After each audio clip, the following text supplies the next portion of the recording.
Right. Hello, everyone on LinkedIn, Facebook, and YouTube. Once again, I'm a guy who talks about how to build a good brand, a better brand, and how to find out the right clients, the clients that pay you. Now, you may be from a B2B business, you've run a B2B business, it's maybe startup, maybe a small, medium enterprise. Maybe you're a wealth and investment advisor or a consultant who needs to have people who can pay well, right? This session is going to be extremely useful for you. And I've been there, done that. I've built multiple brands for our clients, for myself, built a very large network. I'm going to be sharing very really practical stuff that I did, and it generated millions of dollars for sales for the clients that we worked, for ourselves, and it's going to be fantastic. So, first things first, let me know in the comments where are you watching me from and what do you do. There are questions that we already have from the community that we run. So I'm going to take those questions on priority, of course. But if you drop your questions in the comments, I'm going to be trying my level best to answer all those questions for you. All right. We're not selling here anything, just tune in and let's jump right into it. In the comments, where are you watching us from and what is it that you do? You run a consulting company? Do you run a small and medium enterprise? Do you run a startup? Do you do B2B, B2C, whatever?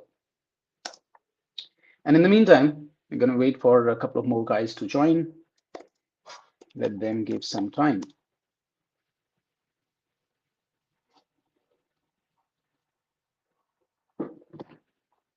All right. Okay. So first things first, the most important part. What is a better client? I've been asking this question to everyone that have been working for whatever number of years that I've been working, and rarely I find somebody who can define their customers really precisely.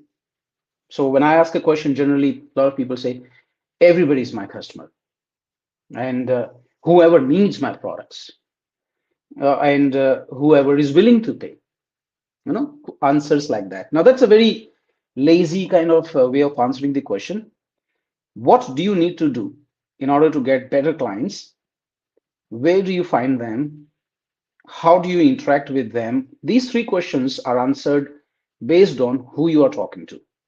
And unless who is very clearly defined, you will not be able to answer a question where to find them, and certainly not being able to answer the question how to interact them, how to make them believe that you're the right person who's going to be working with them. So that question is fundamentally absolutely necessary for everything else that you do.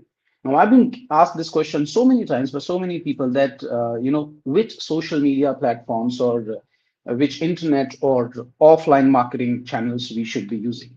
Now, the question is ideally everything if we have deep pockets. But if we do not have deep pockets, which is generally the case in a lot of SMEs and startups, when you're running, you're building up, you're starting, and if you're consulting, having a small office, small team, we do not have unlimited funds, right? So you cannot be spending your money on attracting clients or doing marketing or branding and everything all over the place. You have to be very conscious about every dollar or every rupee that you put into the marketing. What is the ROI that is coming back on that investment? And unless that math is right, I've seen people burning out too quickly, running out of money too quickly, getting really frustrated.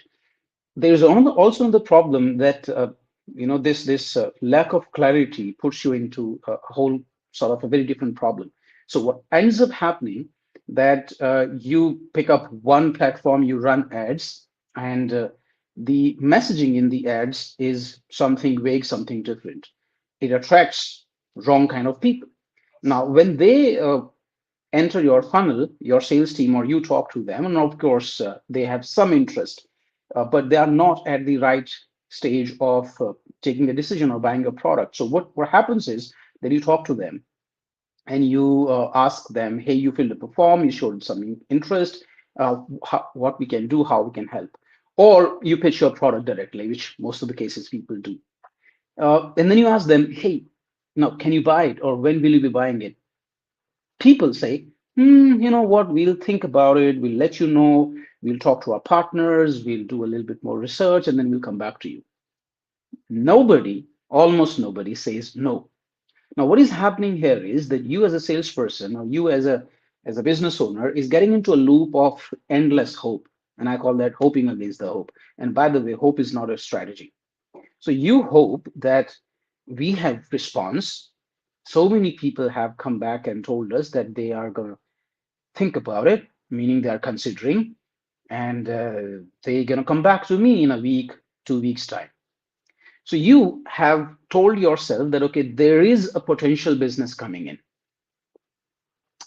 and you're following up and you're sending them messages and you're sending emails and you're not doing anything else, right? Because you're hoping that these customers will pay. You're hoping that something will happen. What happens? Most of them start ghosting you. Some of them say, no, we don't want to go ahead with you, and they have some very vague reasons, but the sales conversion never happens. This endless loop that you've got into now, when you're asked a question, and I understand this because I've spent more than 2 decades in sales, okay, building large sales teams, running large sales companies, selling to Americans, Europeans, Indians, Middle East, everywhere. The question when I ask them founders that what is your problem, and they say, oh, you know what, my sales team is not able to convert. That's what they tell me, because that's what is happening, right? Because so many people, so many prospects are saying that we're going to buy, we're going to, think about it. Why they are not then buying it is generally the fault of the salespeople. And when you ask salespeople, what's going to happen when you're going to close your quotas, when you're going to close your sales, they tell you, my customers have told me they're going to pay next week, next month, 15 days from now, because that's precisely what is happening. So they're not lying, and you're not lying, and you're not an idiot for thinking and believing what they're saying. But that salesperson is hoping on the words or the hope from the prospects, and you're hoping on the hopes and the prospects of your customers, of your salesperson. Nothing is going to happen. So you think that that is a problem, while that is not the problem. The realistic problem was that these were not the right people to enter your funnel in the first place, because you did not define them very, very clearly. You cannot fix this problem because you don't know what the problem is. So a month goes by, 2 months goes by, 3 months go by, and you don't have any solution. The sales are not coming in, and you're burning the money, right? You're paying for office, you're paying for salaries, you're paying for your ads, and you're paying for everything. The opportunity cost that you're losing in the market is absolutely immense. Your competitor move past and you stuck in that. And that is where most of the businesses that I see run out of the fuel. They run out of cash, they run out of the runway, and they crash, right? This happens with small businesses, this happens with the SMEs, this happens with the consultants, this happens with the fairly large companies, but the large companies generally have a lot of money, so they sail through. What is the solution? How do you fix this entire thing, right? That's a very, very critical thing that you've got to be asking. Now, I have been doing this for a very, very long time, and I'm going to jump into this really quick and tell you exact step by step what exactly do you need to do. And I do have some blueprints also. If you let me know in the DMs or comments, we'll give it to you. No, no problems. We are not charging anything. It's absolutely free of cost. You can use all of that, and you can apply those principles. You can learn from them, and you can grow your business in revenue. You can simply come back and thank me later if this helps you and when this helps you. But before I move into that direction, I also want to touch upon another aspect of it. There is another problem that happens when you attract low paying clients. Okay. So let's continue that first situation that we just talked about. So what happened is that you have this funnel going on. You have a lot of prospects coming in. You have sales conversations happening, responses are happening, follow-ups are happening, and this is hope that is being built. Now, you don't want to give that up.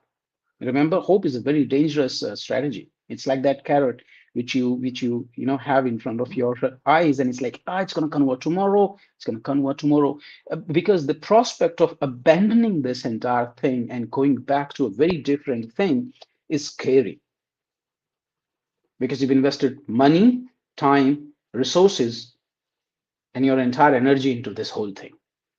So if I say this is not working, you have to let this go, you have to drop this entire thing, and you have to work on a very different strategy. This is very scary. It means sunken cost, dangerous situations. But the situation continues and you are just desperate now. So what is happening now? You start reducing the prices because generally you think that this is the only entry barrier that customers have, right? They're asking for discounts, or you think that if I give them slightly cheaper, they'll come back. You start reducing the price. You start promising the things that are difficult to deliver, almost impossible to deliver. But you think that if I say this, the customer is going to close, the customer is going to convert. So the delivery promise, you make it higher and higher, more difficult for you to deliver.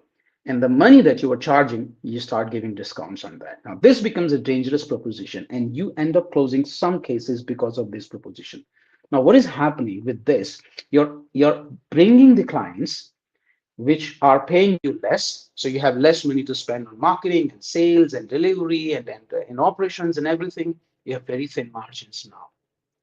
The other problem that you are now getting into is that you're bringing these customers who have very high expectations because A, you said a lot of things now, and two, the people who were very hard negotiating on the prices are generally the people who don't have a lot of money in their pocket to spend.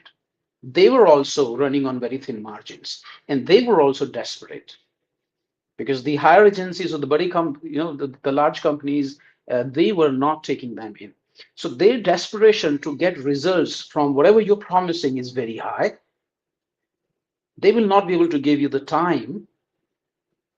They will be anxious all the time with you that, okay, you promised, what is happening. And your entire operations team and you personally will be so involved in serving those people. And remember, you don't have money in your pocket to do anything else. And you are not able to hire good people.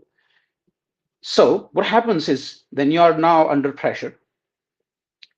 On one hand, you're not getting sales. On the other hand, now you have this long line of customers who are after you all the time. Delivery, service, deadlines, unexpected expectations, the pressure mounts up. And this is a classical situation where I've seen many young talented or old talented people crashing and burning. I always say that don't get into this entire thing. Okay, this is a dangerous territory.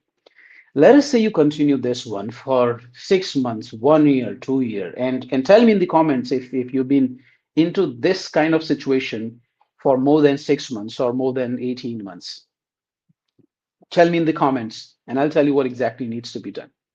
So what happens in this situation that you're continuing this whole thing and you're kind of stuck because you can't let these customers go and you are not able to think of anything else and anything better. You're not able to invest in people and time and processes, and you're not able to do any other product or any other activities.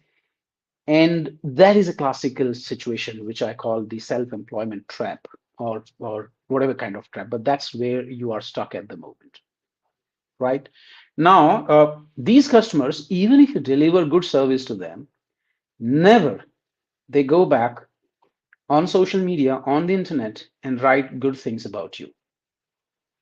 They don't say it because in their mind, they never got what they expected, or what in their language, they'll say what you promised. So, what is happening?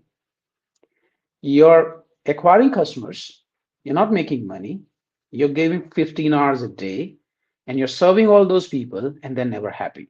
So, they're not giving you the reference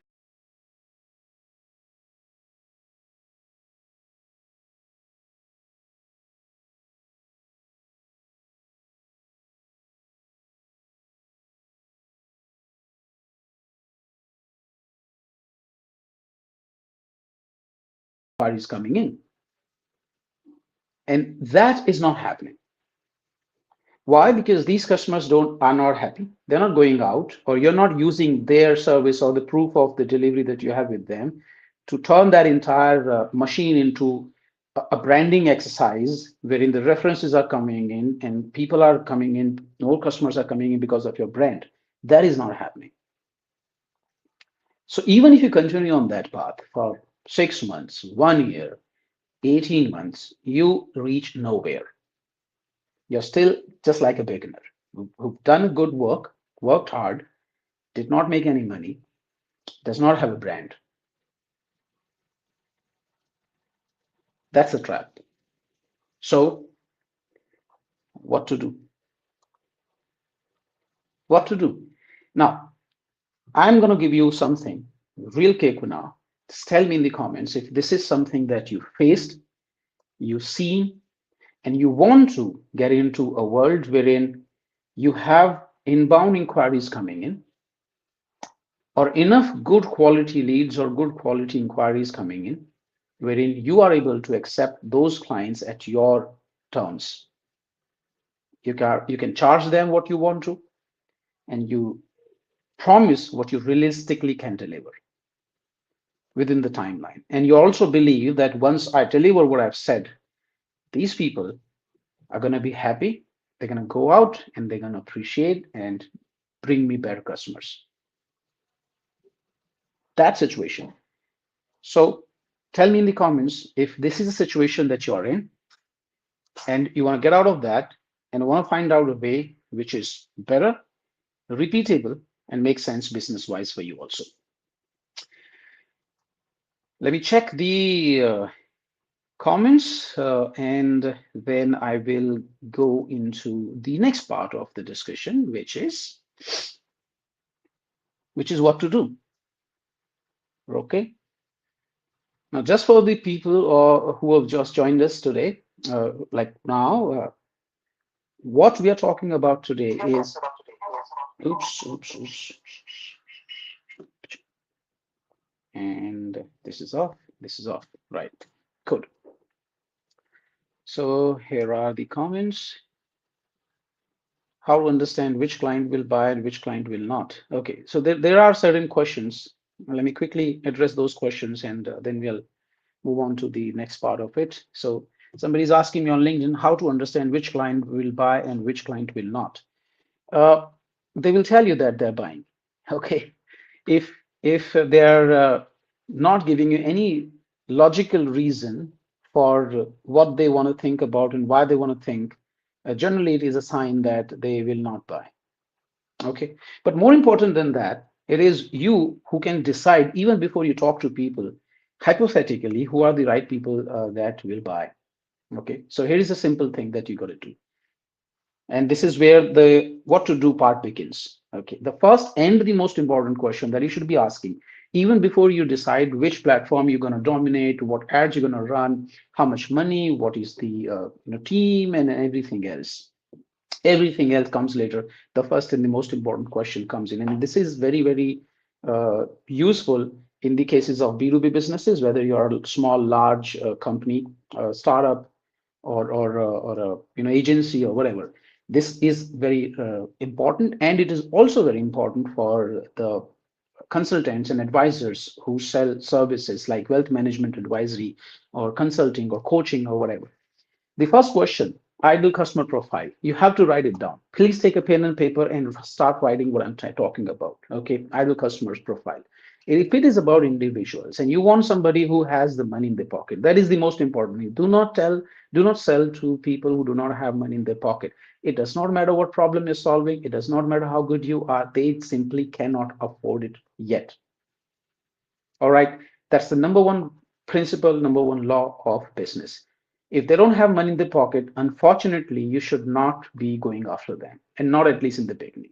You can do something later on when you're a tech giant, you have a lot of money, but if you're a beginner, please do not get into the kind of situation wherein you're running after people who do not have money in the pocket. You'll not have money, you'll not be able to solve anything. So, first question, they should have money in the pocket. And when I talk about money in the pocket, you should be understanding I'm talking about the disposal income. And if a product that you're selling is something which is not a must to have thing for them, and what is a must to have thing for them depends on who they are. But if you're selling something which is not must to have, the probability of they shelling out the money, even if they have money in their pocket, is very, very low. All right, let me explain what I'm saying. In your understanding, you can say if somebody is making 1 lakh rupees in a month, this person has a decent amount of money to spend on a product like yours. But if this person lives in a city like Delhi or Bangalore or Dubai for that matter, like it's impossible in Dubai, but let's take for an example, and has a family of two kids, and both of them are going to school, and has recently moved to the city, bought a new house, bought a car, both of them are on a lease. The disposal income this person has is absolutely zero. Maybe, most probably, this person is living on borrowed money. Now, you can think, oh, 12 lakh rupees package a year is a good customer for me. No, it's a terrible customer because they don't have anything.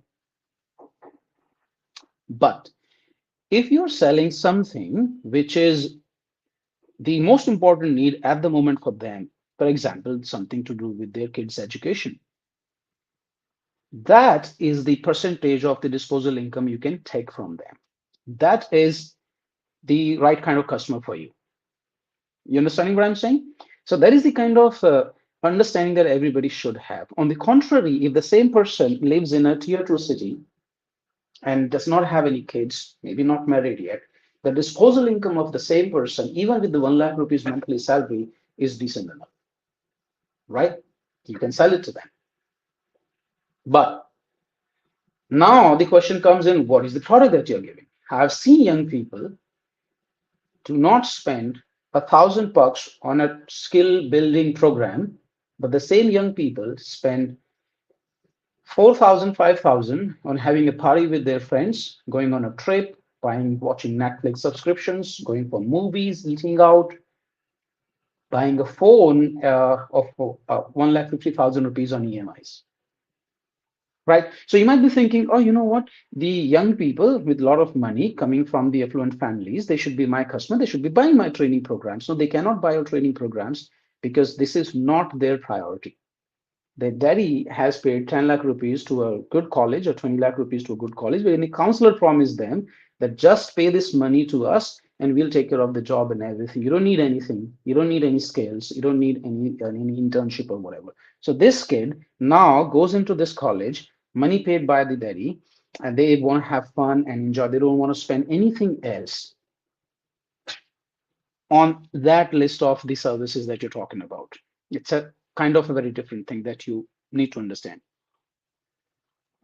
Enough of examples around this thing. Let's move on to businesses. So,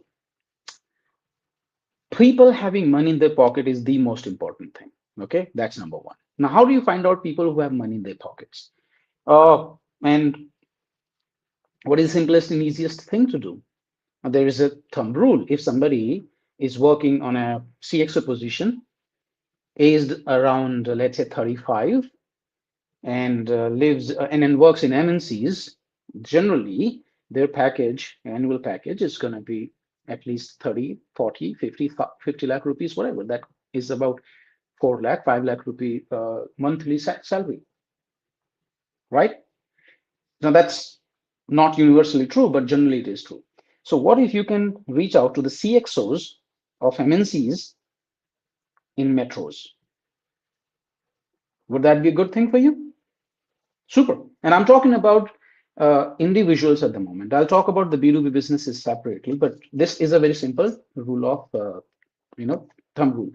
So what platform is there wherein you can find out people based on their designation, based on the companies that they are working with, and the locations that they are in? LinkedIn. This is the only platform wherein people actually update their designation, the companies that they're working with, and the locations that they are in. And LinkedIn also verifies it. We don't do that on Instagram. We don't do that on Facebook. We don't do that on Google or anything else. So no platform, no data has this information specifically and realistically and latest. So LinkedIn, right? Uh, you can run ads on Facebook and YouTube and Instagram if you have money, but even these platforms do not have specific information about their work profiles. So LinkedIn becomes your gold mine. All you have to do now is find out these people. There's a tool called Sales Navigator in LinkedIn, and you can use that, and you can use these filters, and it'll give you the list. It'll also give you the list of the people who are active on LinkedIn. They've been posting, they've been recently promoted, they have moved from one job to another recently, and you can have that list of people. Now, obviously, the next parts are just bombard them with mails and messages, right? No, obviously not. Just because you can access to somebody doesn't mean that you're going to have their money, right? You have to build trust and relationships. You have to tell them that you're good enough. You have to earn that respect. So I'm going to talk about that, but this is the most important part, which you should be very, very clearly understanding. And it is easy. I've been talking about this since 2019, and I started with 0 followers, probably 3 or 4,000 at that time. I used to conduct a lot of workshops, and I quickly grew my profile to 254,000 followers. Okay, and multiple brands that we build, we have solid follower base on LinkedIn and other platforms as well on the company pages I'm talking about. And then we ended up serving 300 clients in the same problem, where we help them build a better brand, find out right clients, engage with them, build relationships, and convert those leads also. So end to end, right? If revenue was your problem, we've been working with you, and we would find out your strategy, and we'll find out the right customers. We'll build relationships, engage with them, bring them into your funnel, and then my sales team talks to them, proposes, understands, follow ups, and close the deals for you. So end to end revenue generation. If that is something that you want to understand, you can let me know in the comments or send me a DM. One of my team members will get in touch with you. We'll have a consultation with you, which is going to be free of cost, because what exactly is your problem? What exactly are your stage that you're in, and what exactly is the solution that you need? It would need for us to understand in detail what exactly are you doing. So that's a separate thing. Now that is the first and the most important part. Now LinkedIn is free, right? And Sales Navigator, if you do not have it, is free for 1 month. Uh, and then even if you want to spend some money on it, you can do that in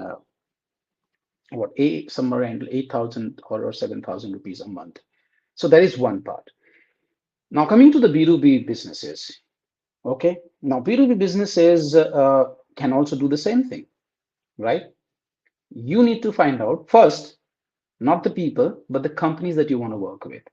So let's say you have a SaaS software which helps HR professionals, or project management, or fintech, or whatever. Okay. So, and you want to target the companies who are based out of the United States, or Gulf, or somewhere else. So find out the companies. It's called Accounts in Sales Navigator. Find out these companies, go to the Sales Navigator filter, and you can search companies based on two things: revenue they're making, and the signal is available on LinkedIn, and the number of employees that they have. Generally, if a company has larger number of employees, they are making more money. It's obvious, isn't it, right? So search for those companies, it'll give you a list. Now, inside those companies, if you want to filter that, I want to first go for companies based out from Singapore, Malaysia, or maybe UAE, and then Gulf and other countries, or maybe Europe and America, you filter the geography. So size of the company in terms of the revenue and the number of employees. The second thing is the location of the company. And this is a very important question, because if your product, the sales process involves a physical demonstration, generally it is better to have a company that you can do a sales demonstration, right? The second thing, after you got the company filter right, you want to understand uh, inside those companies, who are the decision makers and who are the decision influencers. And these are two very different people. Now, decision influencers, most often than not, are the people who will actually use your product. Let me give you an example. If your product solves the problem of HR managers, you know, in hiring and recruiting and managing their teams, it gives them some tools to improve their productivity. They are the end users of the software. But will they be writing the checks? No. The checks will be written by, if it's a small company, by the CEO or the owner of the company. If it's a large company, or maybe the director of HR, or chief HR officer. Right? That's how it happens. So these are the people who are decision makers. But these decision makers do not take the decision unless the decision influencers, the end users, actually ask for it or recommend something to them. So this is a big mistake that I've seen people making on LinkedIn and in reaching out and building that relationship with people, is that they go for one or two or three people. They do not go for all of them. And the messaging, of course, the what you talk to them will be different based on who you're talking to. So let's say if you talk to that vice president of HR, pitch would be how your software can save over a period of time, can increase the data security, or can improve the productivity. These are, the problems of a VP HR or a CHRO or CEO of a company.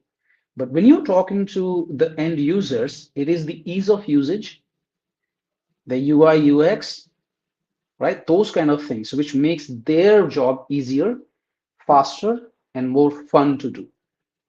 Okay. So the content that your marketing team then has to produce, or you have to produce, or the sales pitch that you have to produce will be depending on who you're talking to. This will also be deciding what DMs you're going to send them, what emails you're going to send them. So that message and user mismatch is essentially a problem of you not being very clear in a written form of who are your decision makers, who are your decision influencers. There is another angle that we must understand about who are the right people and how to engage with them, is that generally in a B2B environment, a decision is not done by one person. Now, I, as a CHRO, may be recommending a software to the company that we want to buy it, but then the CFO comes in and says we don't have budget for this kind of investment. So if CFO is not on board, it generally is a problem. Okay, so what I've seen in are working with the H&I kind of, or better or high stakes clients or B2B clients, that it is generally a combination of 4 to 5 people inside a company who become the decision makers and decision influencers. And if you want to close the deals, you want to engage all of them, influence all of them, and put them into your funnel and have separate funnels so that you can keep communicating with them. So that is the critical part of who are the right ICPs, ideal customer profiles, and how to engage with them. So let me remind you, let me repeat once again. So in case you've missed something, in case you've not taken notes, this is what you do. Find out the companies based on the revenue that they're making, size of the company, number of employees, revenue. Second, the locations that they're set in, and then industries that they come from. Because different companies from different industries have different problems. You have to be clear that my solution serves those industries. And if you're a wealth management advisor or you're an investment advisor, you got to be understanding that if you talk to somebody whose industry and the nature of work you understand, it's easy for you to talk to them. It's easy for you to have references also. Okay, you can't jump into a new industry all of a sudden. So that is one. And then inside that company, you got to find out the designations of the people who are your decision makers and decision influencers, exact designations and their departments. Once you understood that, now comes in how to approach them. Now, please do not think that just because you can reach out to people on LinkedIn, on Facebook, on databases and everything, that it means that they'll buy. Okay, they do not buy. And I want you to understand this very clearly. A few years back, how Gartner did a research, and multiple other organizations also did research. And I'm going to quote that specific research from Gartner, which says that in a B2B decision-making environment, from the day a B2B buyer or high net worth buyer decides to buy something, they first think that they have a problem and they want to solve it. From that day to the day they actually make a buying decision, when they're writing a check to you or somebody, it takes on an average 18, that is 1/8, touch points from the seller. 1/8 on an average. And this number is increasing. Guess what this number was about a decade back? It was 4. And this is happening because the information overflow that everybody is bombarded, whether they are corporate executives, they are individuals, they are HNIs, they are wealthy people, all of them are bombarded with the information very, very rapidly. And the chances of they remembering you is almost negligible. So, A, you have to be different and unique.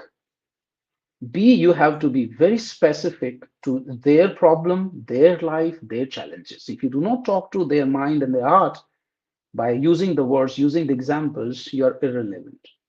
And C, you have to be consistent and you have to put a lot of efforts. 5, 6, 10 engagements are not enough. Okay, and that's where the sales cycles, which are 1 month to 2 months to 6 months, they are reduced. That's a critical thing. And I'm sorry, this is how it is happening. What it also says, the report also says that the influence on the buying decision is no longer with the salesperson. It's no longer with the companies. What I mean to say, or what this report is saying, that the way people used to take a buying decision earlier, about a decade, 15 years back, is that they would realize they have a problem. They would ask for companies or solution providers to submit their proposals. They would validate, check all of them, and they will take a decision and they will buy. That's how it would happen. But whatever the proposal that they are reading or the company website or the references they're checking is coming from the company itself. So what the salesperson says, what is the nature of relationship and everything, what the company is talking about, the website is saying on all of those things influence the decision. No longer that is happening. What is happening is that if I'm that buyer, let's say an investor for wealth management advisors or consultants, or let's say for a B2B people, if I'm that CXO who probably is going to buy your software, what I'm going to do when I realize a problem, I go to Google, I search about my problem and the causes of the problem and the symptoms of the problem.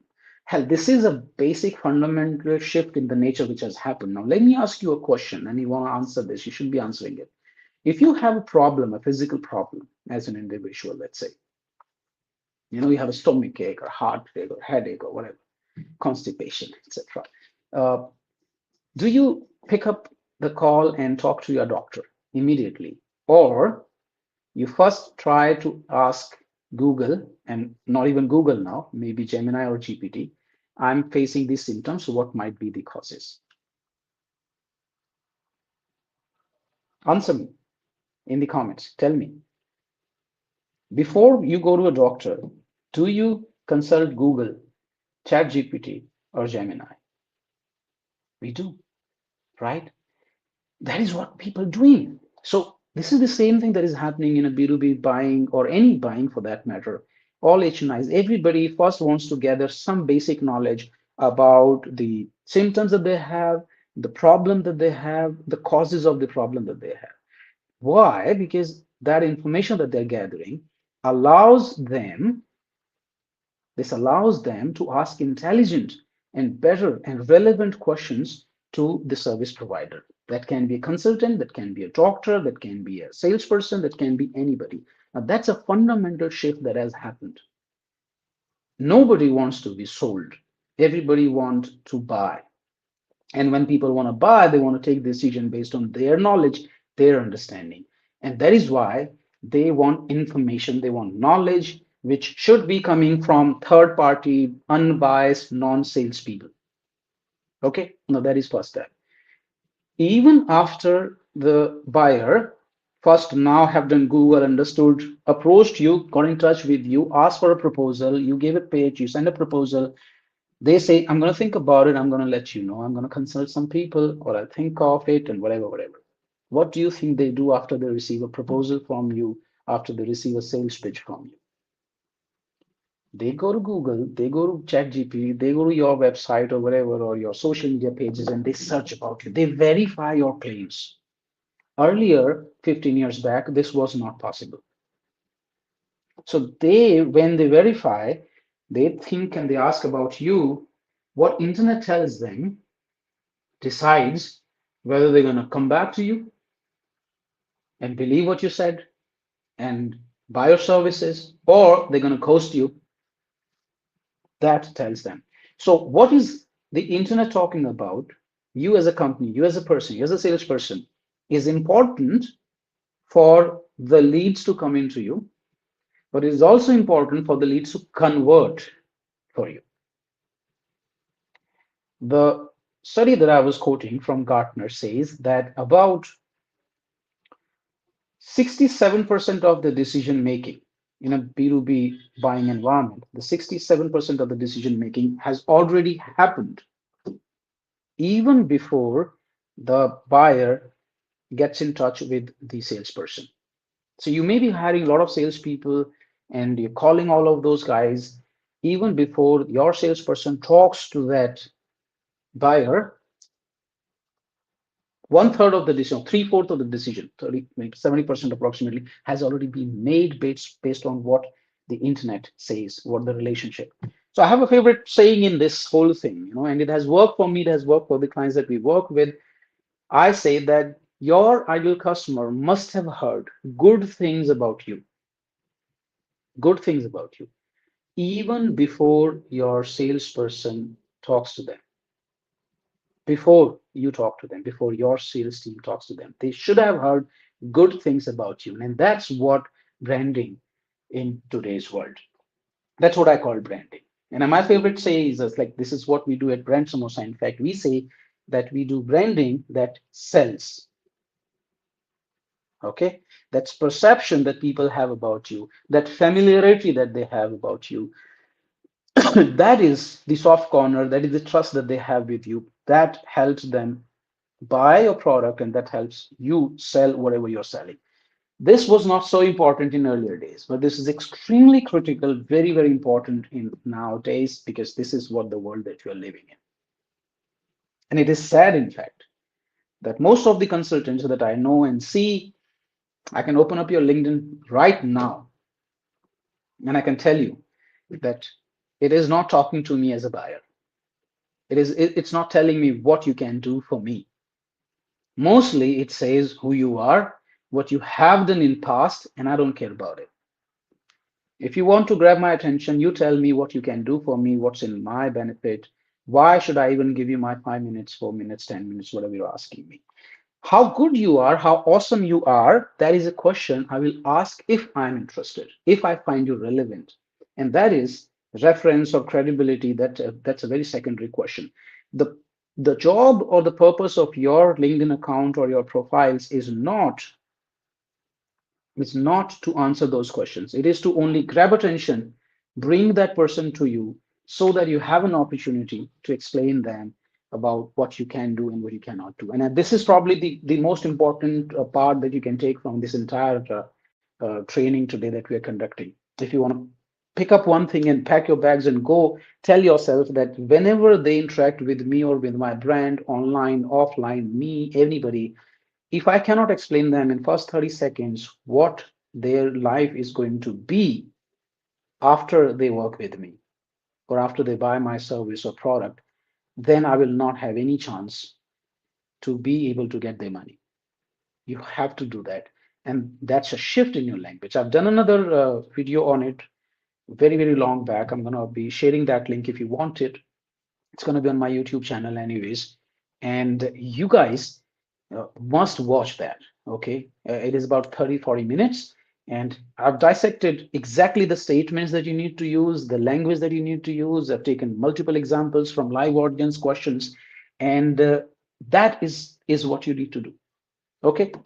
So coming back, and we are approaching the end of this discussion, this training today. If you have questions, let me know in the comments, and I'll be very happy to address those specific questions for you.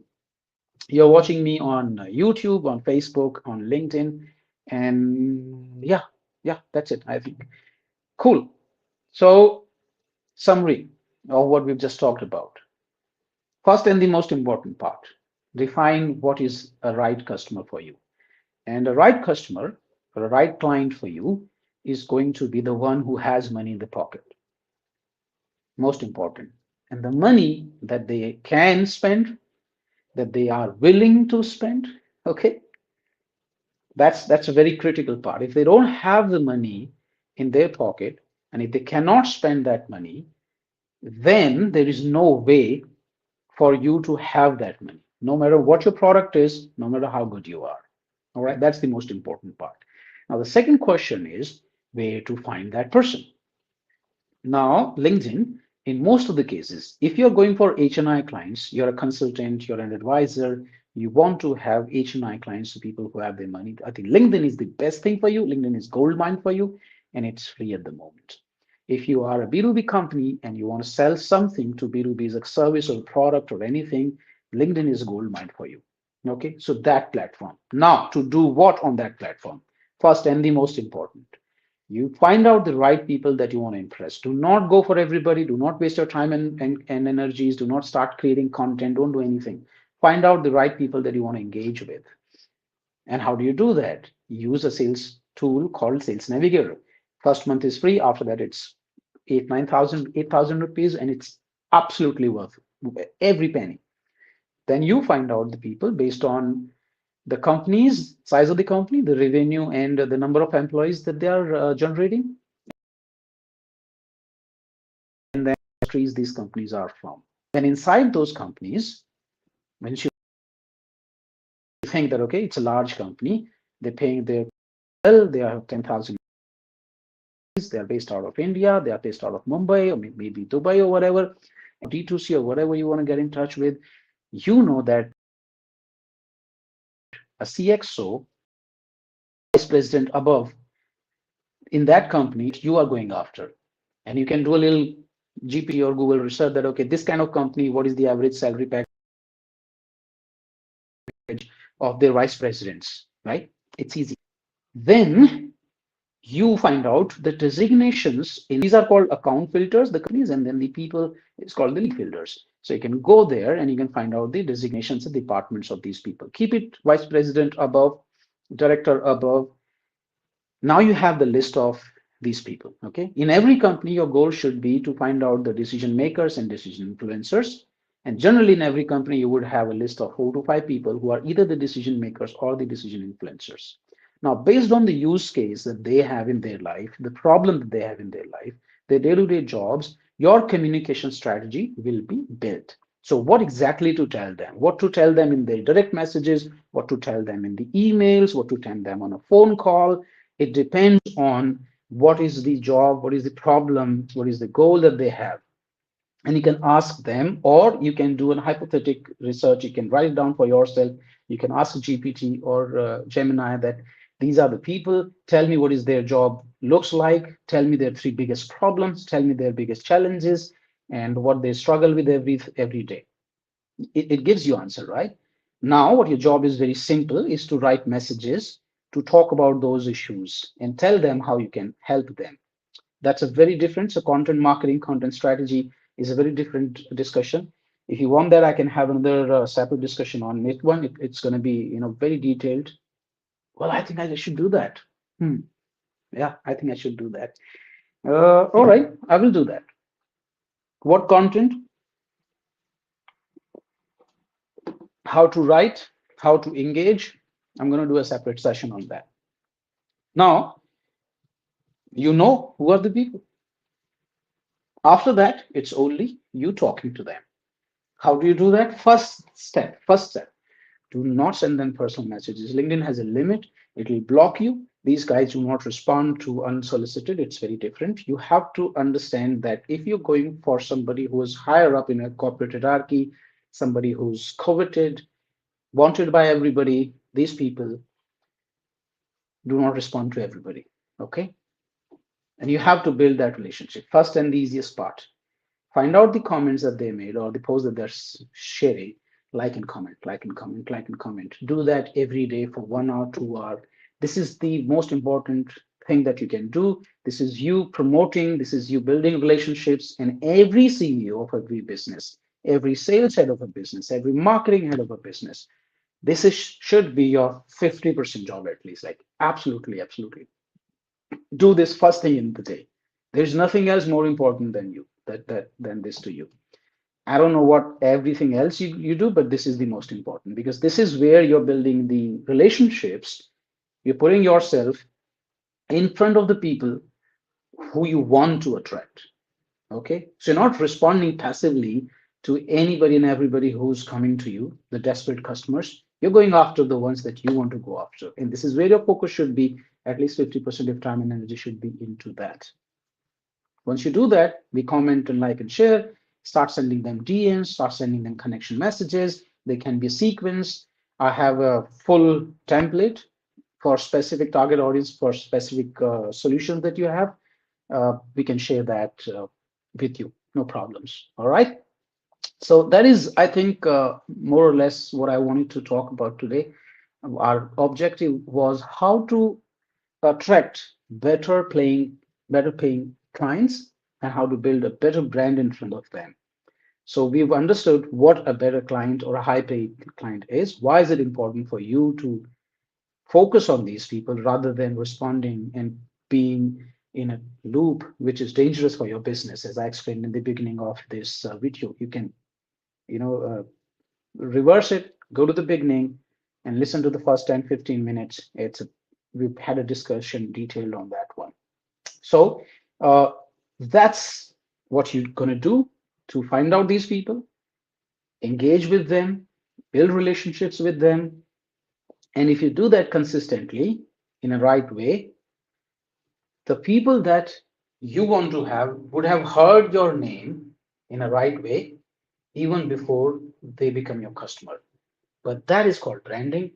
That would take content, and that would take content distribution. Okay. So how to create that content, written form, maybe videos, live session, the way I'm doing, or written articles or blogs, and there's something called lead magnet, how to actually make them give their numbers, their emails to you, how to create those lead magnets, how to nurture them, which is, remember I said 18 touch points, because you will talk to somebody, they're not going to open up their wallets from the first day. They're going to take some time.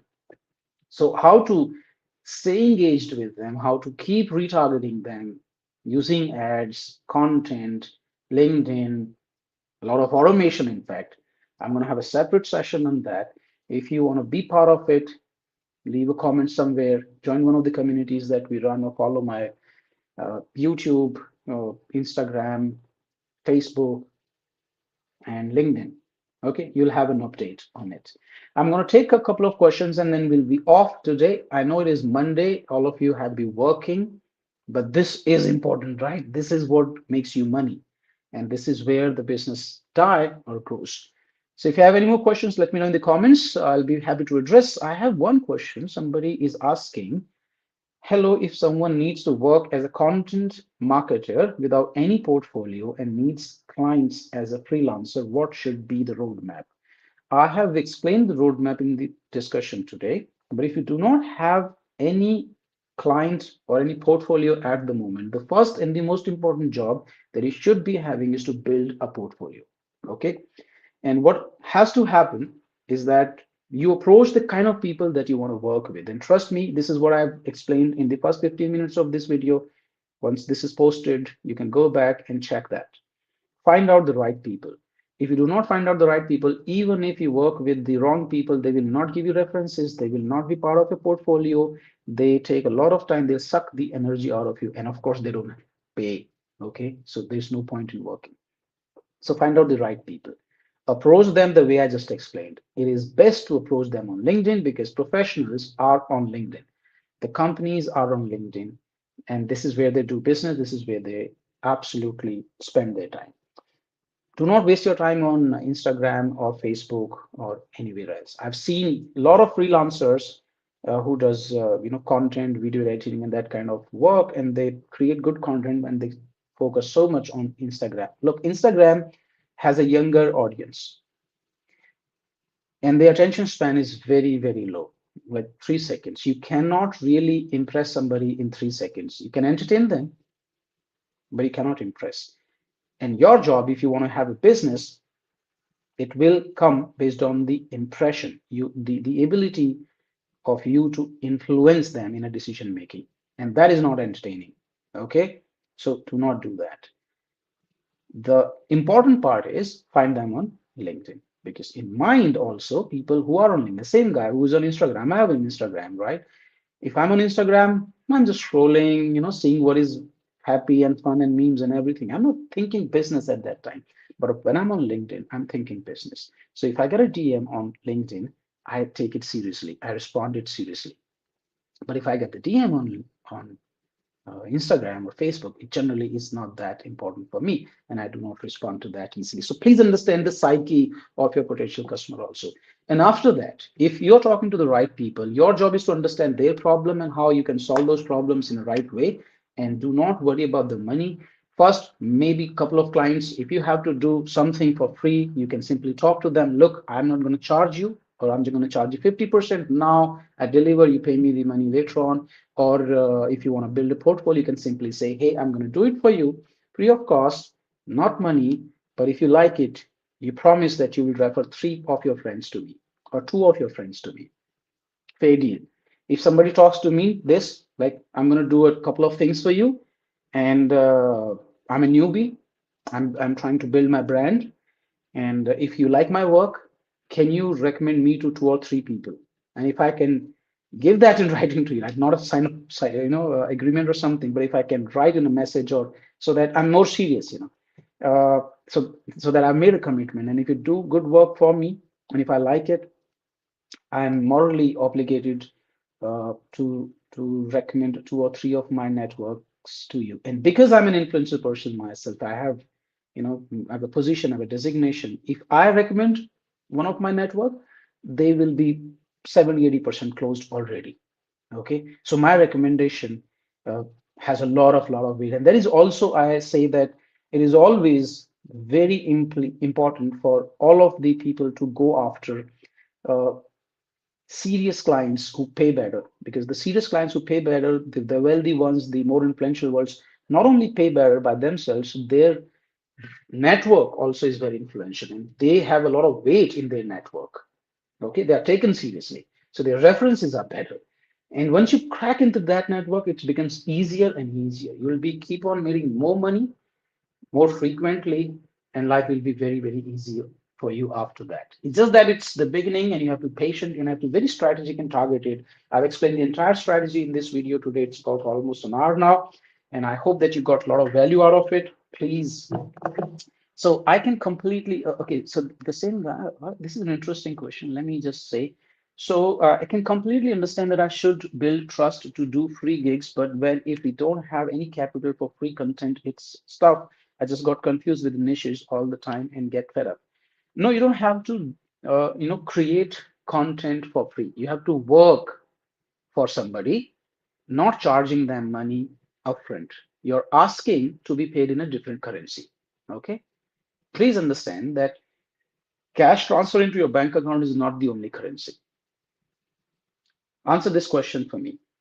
If I tell three of my friends, when I have 254,000 LinkedIn followers, I've built multiple ventures, people trust me, I talk to them, we've been together, we do business together. If I tell them in a closed room when we are having drinks together, if I tell them, hey, you know what, there's this guy, I don't know what's his name, but there's this guy, and he did some cool stuff for me. I think you should check him out. Tell me, with this person, my friend, will take you more seriously? Absolutely, yes. And if that happens, if I give you three people like that, the law of average, and if you're really good, you will convert one of those as a paid assignment. And that is what I'm suggesting. Okay. So, no, you don't have to do anything.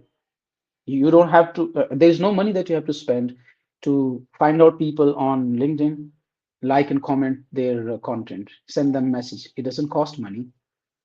You already have internet, you already have phone, and you have already have some of the cases, some of the money, right? I posted something, a very small clip today on YouTube and other platforms. So it says that people often complain about they lack resources. And I tell them, lack of resources is not your problem. Lack of resourcefulness is your problem. And resourcefulness is the ability using which you can find out resources. Resources like money, people to work with you, offices, funding, anything. Resources can be generated if you know how to find those resources. And that ability is called resourcefulness. You need that, and that is possible. I wish you all the best. I'll be back maybe, I think, on Wednesday or something. In the meantime, if you have any questions, let me know. I hope this session was useful. I wish you all the very best. Bye bye. Take care.